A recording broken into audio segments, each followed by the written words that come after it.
Hello guys, আসসালামু আলাইকুম। আশা করি আপনারা সবাই অনেক ভালো আছেন। আপনার দোয়া আলহামদুলিল্লাহ আমিও অনেক ভালো আছি। তো বিগত অনেক দিন অনেক যে ২-৩ বছর পর আমি ব্লগিং ভিডিও করতেছি। তো আজকের ট্রাভেলের যে ভিডিওটা হচ্ছে যে কুমিল্লা থেকে ময়মনসিংহ যাবো। তো আমি আর আমার বোন আর ভাগ্নি আছে। আমরা ৩ জন। ৩ জনে আমরা কুমিল্লা থেকে ময়মনসিংহ যাবো। তো এখান থেকে যাইতে হলে কত টাকা লাগে এবং কী সবগুলো আপনাদেরকে বলবো। তো এখান থেকে যাইতে হলে যে কুমিল্লা স্টেশন থেকে টিকিট কিনতে হবে। একটা টিকিটের দাম হচ্ছে ৳২৮৫ ৳২৮৫ একটা টিকিটের দাম। তো আমরা টিকিট দুটো নিছি। দুটা টিকিট নিছি, নেওয়ার পর সিট পাইছি না। সিট পাইতে হইলে অনলাইন থেকে টিকিট কিনতে হবে। টিকিট কিনে পরে যাইয়া সিট পাওয়া যায়। তো আমরা এখান থেকে দাঁড়ায় যাবো। আর কুমিল্লা স্টেশনটা অনেক সুন্দর। আপনাদের কাছে কেমন লাগছে কুমিল্লা স্টেশন অবশ্যই কমেন্টে বলে যাবেন। তো আমরা ট্রেনে উঠেছি। ট্রেনে যে উঠার যে ফার্স্ট ভিডিওটা করতে পারিনি, অনেক সময় ছিল, মানুষ ছিল। তো এখানে আমরা ভিতরে যে আমি বাইরে দাঁড়িয়ে রয়েছি। তো আমার বোন যে আছে ও ভিতরে দাঁড়িয়ে রয়েছে, আমি বাইরে দাঁড়িয়ে রয়েছি, বাইরে দরজার সামনে, কারণ কি সিট পাইনি। তো এটা হচ্ছে বিজয় এক্সপ্রেস।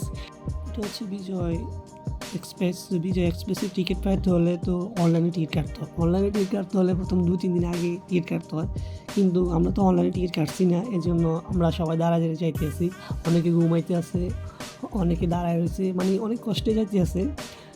বিজয় ট্রেনে যদি সিট না পাওয়া যায় তাহলে ধরা, জীবনের ধরা। বিজয় ট্রেনে যদি সিট না পাওয়া যায় তো অনেক কষ্টে দাঁড়ায় যাইতে হয়। যাইতে অনেক কষ্ট হয়। ময়মনসিংহ যাইতে হলে তো পুরো একটা দিন লাগে যাইতে ময়মনসিংহ।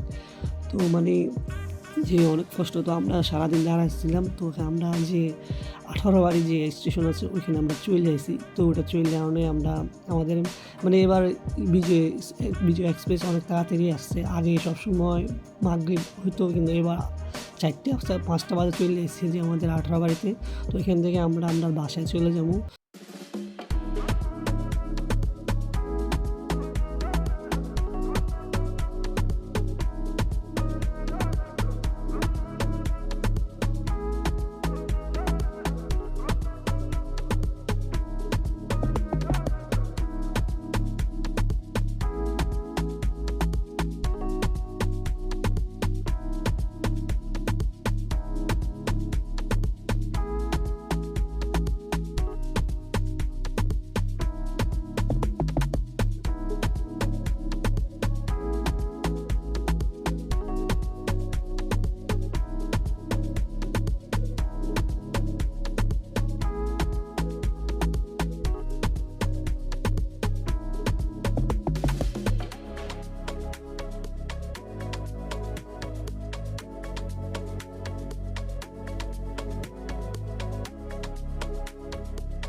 এটা হচ্ছে যে 18 স্টেশন। তো 18 স্টেশনটা তেমন সুন্দর না, ছোটোখাটো একটা স্টেশন। তো এখান থেকে আমরা আমার বাসায় চলে যাবো।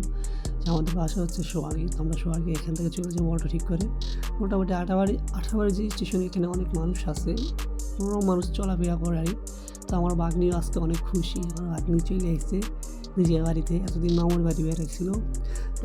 মামার বাড়ি বেড়াতে মামার বাড়িতে অনেক খুশি ছিল, কিন্তু মামার বাড়িতেও নিজের বাড়িতে গেছে আরেক খুশি লাগতেছে। তো অনেক খুশি। তো আজকের ভিডিওটা এটুকুই। তো ভালো থাকবেন, সুস্থ থাকবেন। নেক্সট ভিডিওতে আবার দেখা হবে। আর আমার চ্যানেলটাকে সাবস্ক্রাইব করে রাখবেন। আমি অনেকদিন পরেই ব্লগিং ভিডিও বানাইতে আসি। তো